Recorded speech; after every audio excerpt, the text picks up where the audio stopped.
traditionnel Akwaba, qui en langue ébriée signifie bienvenue. Et sans doute encore plus fortement bienvenue, parce qu'on le dit sur les bords de la lagune qui est juste derrière nous. Alors hier, nous avons quelques inquiétudes à cause du temps, parce qu'il a beaucoup plu. Monsieur le Premier ministre, vous avez apporté le beau temps, donc je m'efface pour vous laisser la parole avec le beau temps que vous avez apporté.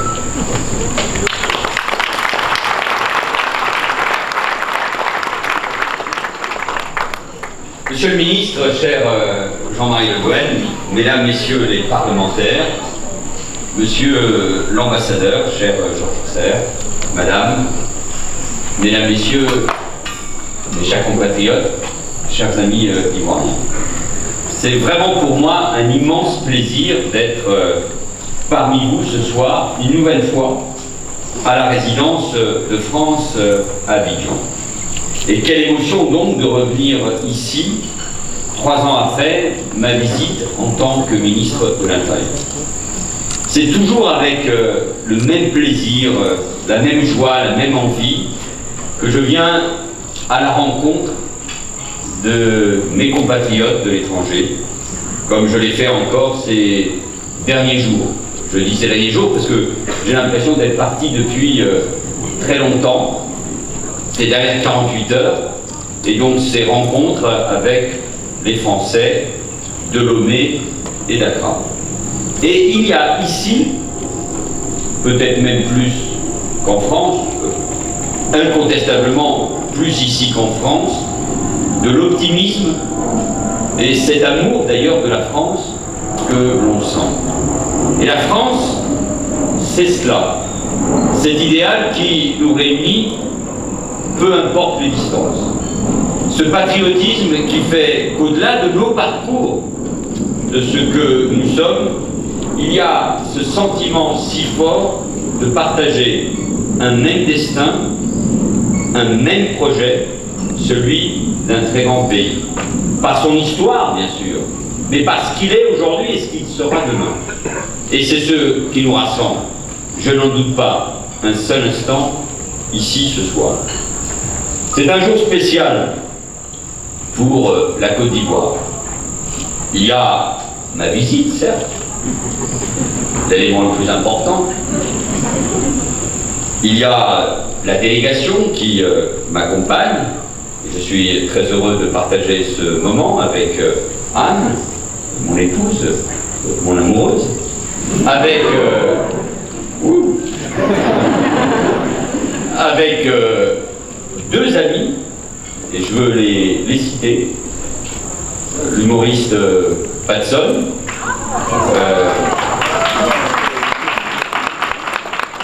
enfin, si c'est ici, c'est pas grâce à son humour, c'est parce qu'il est débris, sinon il serait jamais, voilà, comme il aime la scène, il s'approche.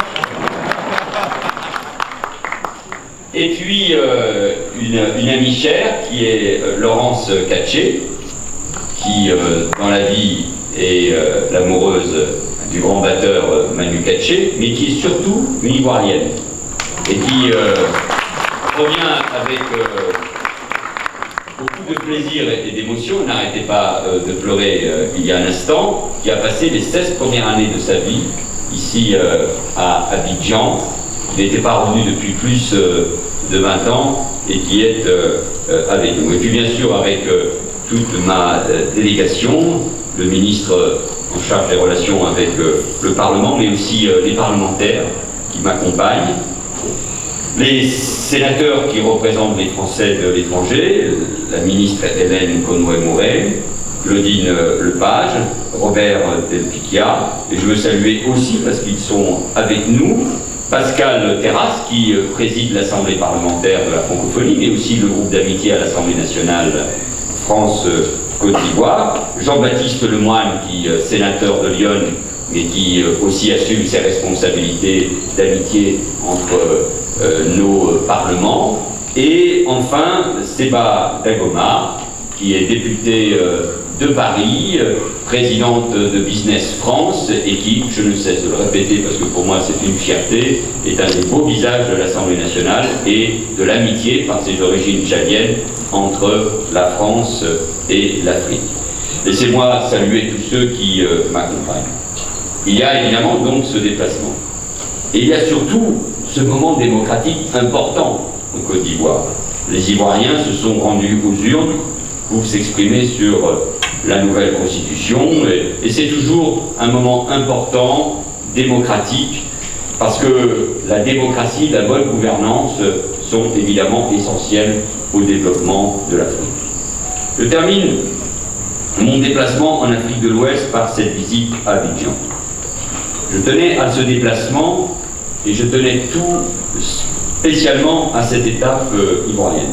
Il y a une raison, c'est parce que, et je veux le faire, parce que nous avons, je crois, un immense privilège, la France, d'avoir une diplomatie de très grande qualité, et même quand il ne s'agit pas de diplomates de carrière, d'avoir des grands ambassadeurs. Et je voudrais saluer l'action, monsieur l'ambassadeur, qui a été la vôtre pendant plus de 4 ans.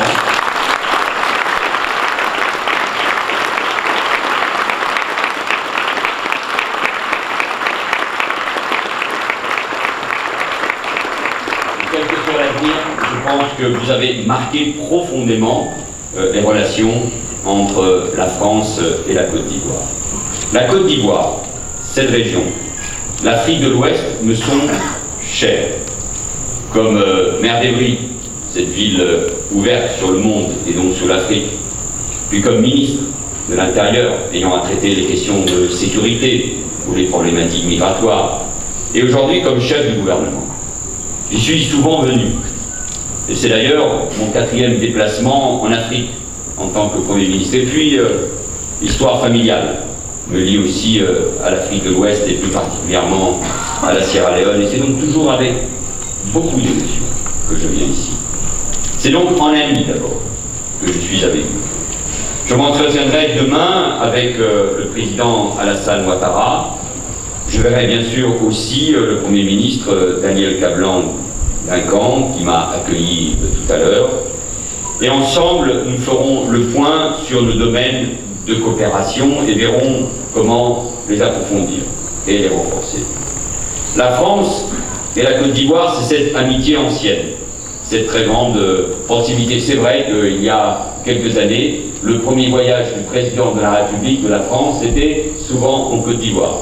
Il y a cette très belle photo que vous m'avez montrée, monsieur l'ambassadeur, il y a un instant, de François Mitterrand, avec Daniel Mitterrand, en 1984, ici même. Et puis, bien sûr, il y a les voyages de tous les présidents de la République, du général de Gaulle jusqu'au président de la République, François Hollande. Chacun tient à cette amitié.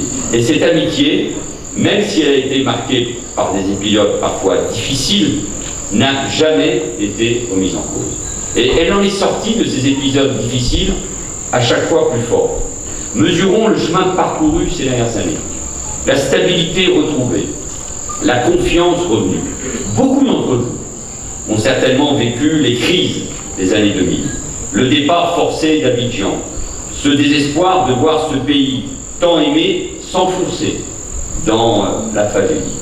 Mais la Côte d'Ivoire est pleinement de retour et c'est heureux. Et aujourd'hui, notre relation retrouve toute sa force. Elle se traduit à nouveau par un partenariat exceptionnel qui permet d'aborder en confiance et en toute confiance nos défis communs. Je pense bien sûr d'abord à la menace et à la menace du terrorisme islamiste. Comme la France, la Côte d'Ivoire a été frappée durement par le djihadisme. L'attaque de Grand Bassam en mars dernier a été pour vous et pour nous tous un choc terrible. Elle a endeuillé toute la communauté française présente ici. Elle vous a profondément meurtri comme elle a meurtri les Ivoiriens, eux-mêmes victimes de ces attentats, victimes du terrorisme, mais aussi victimes parmi les forces spéciales qui sont intervenues avec courage.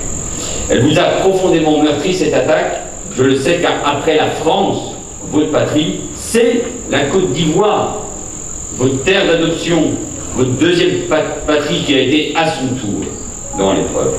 La France et la Côte d'Ivoire, côte à côte, font et feront face.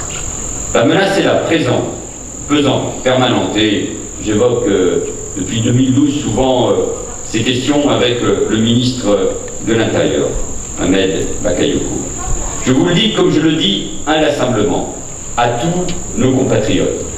Nous devons apprendre à vivre avec le terrorisme djihadiste en France comme en Côte d'Ivoire. Il peut encore nous frapper, d'autant plus qu'il recule, c'est vrai au Levant, c'est vrai aussi au Sahel, et il peut nous frapper, et il frappera sans doute. Alors, jamais la France ne laissera la Côte d'Ivoire seule face au terrorisme. À chaque fois que nos amis ivoiriens nous le demanderont, nous répondrons présents. Et je le dirai demain avec force et conviction au président Alassane Ouattara.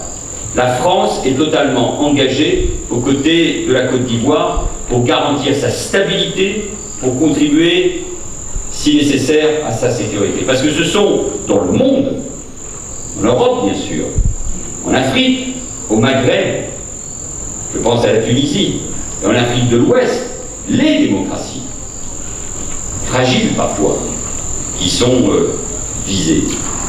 Et je veux, à ce titre, saluer devant vous l'engagement, la bravoure, le professionnalisme de nos forces armées. Je suis allé, nous sommes allés cet après-midi tous d'ailleurs, à la rencontre de nos soldats, de leurs familles, des forces françaises en Côte d'Ivoire, à Port-Bouët, sous la responsabilité du colonel Kunz. Je leur ai fait part de la gratitude de la nation, car chaque jour, ils contribuent à faire de ce pays et de la région un territoire sûr. Je salue bien sûr l'action des Nations Unies qui, à travers son opération en Côte d'Ivoire, a joué un rôle décisif dans le retour à la paix. Mais je disais à nos soldats et à leurs familles que si on a parfois des doutes sur ce que nous sommes, il suffit d'aller à la rencontre de nos soldats, de nos militaires, de nos armées, de ceux qui portent l'uniforme et qui viennent de toutes les origines d'ailleurs, de toutes les religions. Ce sont des soldats de toutes les couleurs. Toujours très ému de rencontrer mes compatriotes polynésiens, si présents dans ces armées, et de toutes les origines et qui sont là, et qui portent le drapeau de la France dans leur cœur. Mesdames, Messieurs, la France et la Côte d'Ivoire, c'est aussi un partenariat économique de premier rang. Et quelle fierté de constater que plus de 800 entreprises françaises sont implantées ici. Je rencontrerai demain matin, je veux remercier d'ailleurs mes collaborateurs du premier rendez-vous demain matin à 7h30. Je rencontrerai ici même certains de leurs représentants. Plusieurs sont déjà avec nous ce soir, je les salue. Et grâce à nous, depuis longtemps d'ailleurs, la France est le premier partenaire de la Côte d'Ivoire. Je le dis, compris parfois à la presse, il dit la France recule, certes, mais enfin ici, premier partenaire commercial, premier investisseur, premier bailleur de fonds, et elle veut le rester, même face à une dure concurrence, notamment celle de la Chine. J'ai d'ailleurs proposé aux responsables chinois que nous en débattions, que nous regardions si les complémentarités ne pouvaient être trouvées entre nos opérateurs économiques. Mais rien ne remplacera la force, celle de l'histoire et celle du dynamisme de nos entreprises. La France veut demeurer au premier rang, car elle veut accompagner le dynamisme de l'économie ivoirienne, l'une des plus fortes croissances en Afrique. C'est un potentiel considérable. Et la Côte d'Ivoire entraîne à sa suite toute l'Afrique de l'Ouest. Elle doit devenir et elle devient le moteur de cette région qui veut s'intégrer davantage, qui veut rapprocher ses économies, décloisonner ses frontières, créer des infrastructures régionales. Nous en avons parlé bien sûr à Lomé et plus particulièrement à Accra. La France doit être dans ce mouvement, dans cette dynamique. Et si vous êtes là, fidèle à la Côte d'Ivoire, c'est parce que vous le ressentez. C'est une Afrique nouvelle qui se prépare. J'aurai ainsi l'occasion de visiter demain l'usine Semois, pionnier français de la filière cacao. Son parcours, vous le savez, est un exemple de réussite de nos entreprises en Côte d'Ivoire et, je l'ai vu encore, également sur une autre entreprise au Ghana. Je veux saluer aussi les représentants de la French Tech d'Abidjan, cette communauté d'acteurs du numérique extrêmement dynamique, à l'image de ce secteur en forte croissance du Côte d'Ivoire. Voilà, et je reviendrai, ce qu'est, ils sont là, j'ai bien remarqué, voilà ce qu'est cette Afrique dont on ne parle pas assez. Une Afrique avide d'économie digitale, connectée sur le monde et créatrice de jeunes pousses, de start-up. Enfin, Quel changement en quelques années? On est interrogé souvent par la presse sur la France-Afrique, le passé. Enfin, l'Afrique, elle change, parce que le monde change. On est passé en quelques années de l'absence de téléphone sans fil au digital, au portable, au smartphone, à ce changement majeur. On est passé de l'absence d'électricité au solaire, individualisé. Il faut regarder ce qui est en train de se changer. Malgré toutes les difficultés, il y a là un message incroyable de dynamisme. La France, aux côtés de la Côte d'Ivoire, c'est aussi bien sûr une France mobilisée pour son développement. Nos deux pays ont noué un grand partenariat de confiance. Je pense évidemment au contrat de désendettement et de développement, dont j'aimerais saluer ce soir également le succès. J'inaugurerai demain, en présence du Premier ministre ivoirien, une de ses réalisations concrètes, la nouvelle station de pompage de Songon, qui doit aider à combler le déficit d'eau potable dont souffre Abidjan. C'est 70 millions d'investissements. 120. On a enlevé 50 millions. Ça doit être Bercy. 120 millions d'euros d'investissement. Et je veux, de ce point de vue-là, saluer le rôle de l'Agence française de développement. Ils sont là. Mais son directeur général, Rémi Rioux, m'accompagne, vous pouvez applaudir le chef. Et saluer donc tous les acteurs du développement présents ce soir. Je pense en particulier aux représentants des ONG françaises, si nombreuses en Côte d'Ivoire. Chers compatriotes, à vous qui êtes les acteurs et le visage de la France en Côte d'Ivoire, à vous qui êtes la France, je veux dire merci. Merci de ce que vous apportez à notre pays. Merci de faire vivre cette amitié, ces liens anciens entre nos deux peuples. Certains d'entre vous sont ici depuis plusieurs générations. D'autres viennent, à l'instar de ces militaires, tout juste d'arriver. Ensemble,